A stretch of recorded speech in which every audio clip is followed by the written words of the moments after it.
1950s started with an economic boom. Buyers wanted more.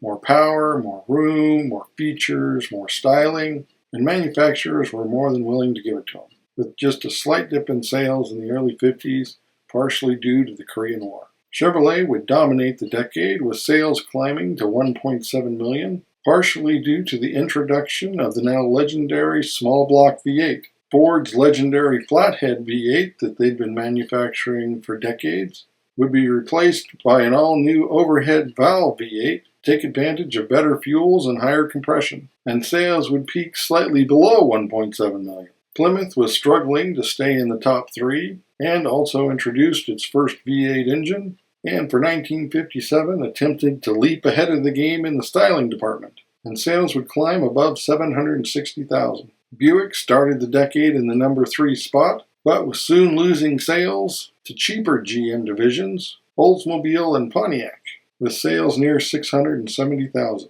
Oldsmobile had built a bit of a performance image thanks to its rocket V8s, and sales would climb to above 580,000. Pontiac, on the other hand, had started to develop a reputation as a stodgy vehicle, a reputation that wasn't helped by the addition of dual chrome strips down the hood that became known as suspender straps, but it still managed sales above 550,000. AMC was able to climb back onto the top 10 in sales by dropping both the Nash and Hudson divisions to focus on the new small car division Rambler, with sales exceeding 360,000. Dodge started the decade out well, with sales above 340,000, but its styling proved to be relatively unpopular throughout most of the decade.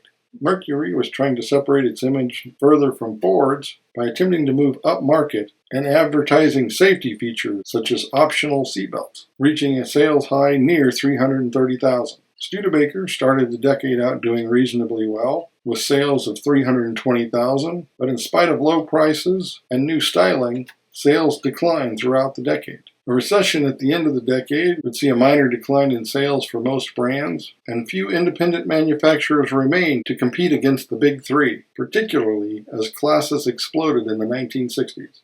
We will come back to that in our next video. As always, thanks for watching. Don't forget to like and subscribe and comment below. Thanks. Bye.